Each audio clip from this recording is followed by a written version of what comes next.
السلام عليكم ورحمة الله وبركاته. ازيكم حبايب قلبي؟ عاملين ايه؟ يا رب تكونوا بخير وفي أتم صحة وأسعد حال.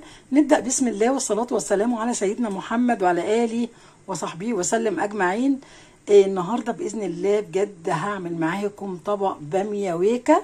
طبعا في كتير ما بيعرفوش البامية الويكا، والصعايدة الأغلبية هم اللي بيعملوا البامية الويكا. ففي كتير بجد كمان مصريين بيقولوا لي على الطريقة ازاي وبيعملوها، وكمان ساعات بعملها لهم. فكمان بجد البامية الويكا دي حاجة جد، يعني دي اختراع، حاجة جميلة جدا. ويلا بينا نشوف البامية الويكا السعودية بتتعمل ازاي. يلا بينا. هنا حبايب قلبي نعمل البامية الويكا. طبعا البامية الويكا الصعيدي في ناس كتير طلبتهم مني، وبالأخص في واحدة حبيبتي كده طلبتها مني. فأنا بصراحة النهاردة أنا لفيت على بامية لأنها هي خلاص كده بتخلص، وأنا عندي في الفريزر مرضيش أطلع بصراحة منه. جبت البامية النهاردة طازة زي ما انتوا شايفين، تقريبا برضو كانت لسه يعني مزروعة برضو، وفي قطفة كده أخيرة أكيد لأن البامية خلاص ماشية. فأنا جبتها النهاردة فريش كده علشان أعملها معاكم. أنا غسلتها طبعا كويس جدا. البامية من الحاجات اللي لازم نغسلها كويس لأن ساعات بيبقى فيها رملة. ودلوقتي كمان يلا بينا نعملها بقى البامية الويكا. زي ما انتوا شايفين انا جايباها وقطعتها، شلت بقى القمع بتاعها بالشكل دوت. والبامية الويكا لازم تبقى كبيرة شوية، ما تبقاش صغيرة، يعني اللي هي البامية الصغيرة اللي احنا بنعملها بالطماطم، لا احنا عايزينها الحجم دوت.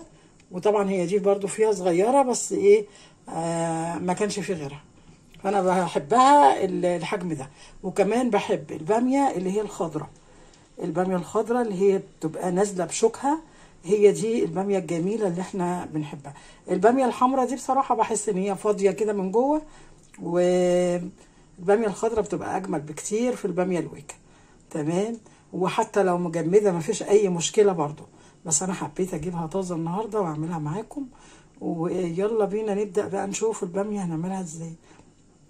احنا هنحتاج بس بامية وتوم وشوربة، وطبعا التوابل بتاعتنا.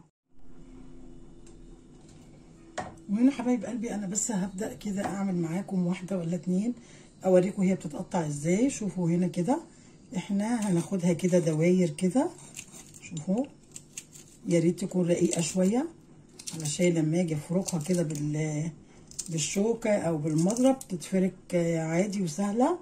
تمام. وكمان واحدة، شايفين حبايبي انا بعملها ازاي؟ كلها طبعا هقطعها بالشكل ده.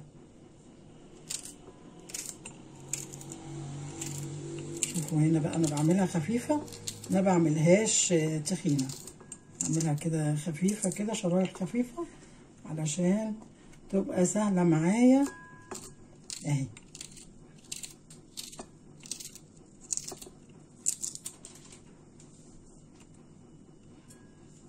واكمل الكمية وارجع لكم.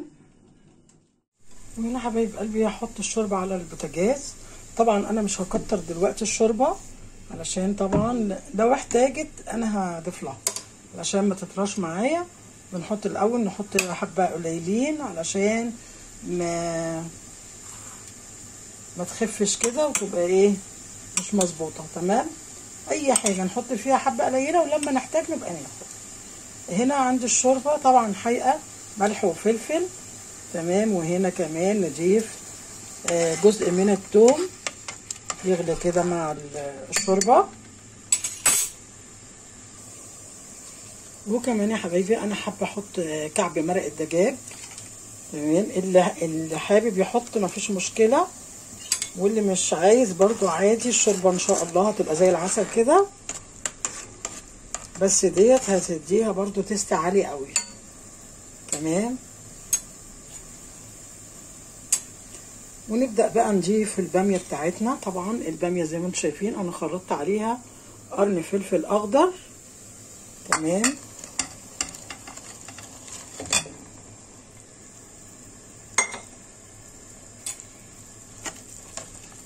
وهنا هسيب الباميه تستوي شويه، وبعد كده انا بقى حابه ان انا اضربها بالمضرب، يا اما تضربيها في الكبه. لو عندك مفراك يبقى تمام قوي. زمان كده كانوا في مفراك كده خشب، يا ده كان بيبقى تحفه، يا ريت الاقيه دلوقتي والله، كان بيخلي الباميه دي تحفه. وهنا حبايبي لو عملت ريمه برضو اخد الريمه ديت اللي بتطلع منها، تمام، علشان ما تسودش معايا الباميه.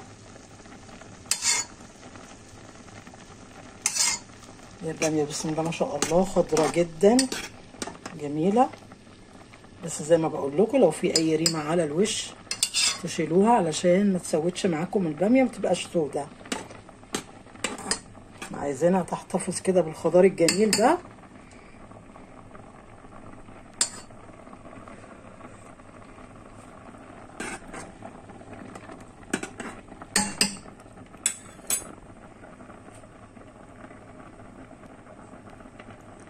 وكده الباميه معايا بقت 3/4 سوا. هطفي عليها البوتاجاز، تمام، واسيبها بقى تبرد علشان اضربها بالمضرب او احطها في الكبه.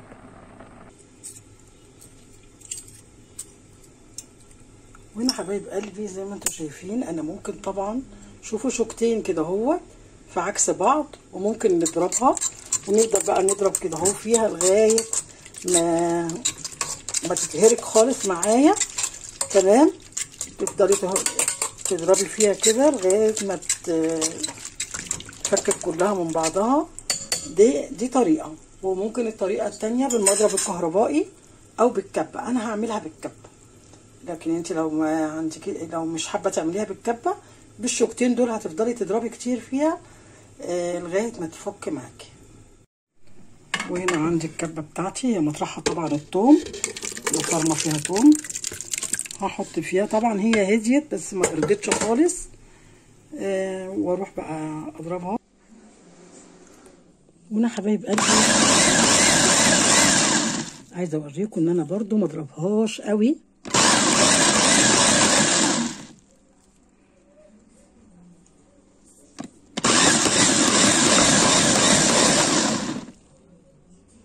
ما اضربهاش زياده عن اللزوم، تمام. شوفوا كده هي كده بقت حلوه وتمام قوي. وانا حبايبي هجيبها تاني في الحله اللي انا خدتها من، شوفوا عامله ازاي، برضو ما اتضربتش قوي، وكده هتبقى احلى. ما نخليهاش كده تعجن، لا، زي ما انتم شايفين بسم الله ما شاء الله بجد طالعه تحفه. بس هي طبعا تقيله شويه، انا هزودها شويه شوربه، احطها على البوتاجاز وازودها شويه شوربه. هنا حبايبي معلقه سمنه وطاسه على البوتاجاز، تمام، ونضيف عليهم شويه كزبره. الكزبره بتدي نكهه جميله جدا لاي طشه ملوخيه، طشه القاس، الحاجات دي كلها، وطشه الباميه بتدي نكهه حلوه جدا.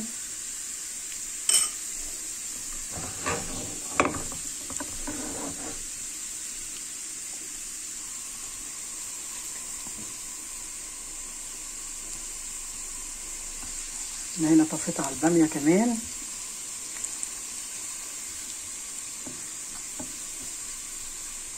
ظبطت التقل طبعا بتاعها.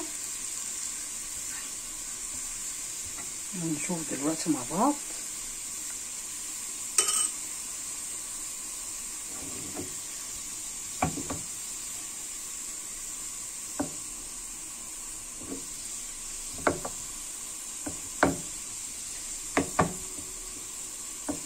اللون الذهبي بسم الله ما شاء الله زي ما انتم شايفين بقى. شوفوا بقى بسم الله ما شاء الله على خضار الباميه، بجد تحفه. الطشه بجد يا على الريحه الجميله. شوفوا بقى خضار الباميه، شوفوا الباميه خضرا ازاي، وكده التقل بتاعها كويس قوي. كمان لما تقعد شويه كده هتتقل تاني. شوفوا بقى بسم الله ما شاء الله، بجد ريحه تحفه والباميه خضرا اهي جميله وشكلها تحفه. واذا عجبكم الفيديو يا ريت ما تنسوش تعملوا سبسكرايب للقناه وتفعلوا الجرس والتعليقات الجميله بتاعتكم. والسلام عليكم ورحمه الله وبركاته.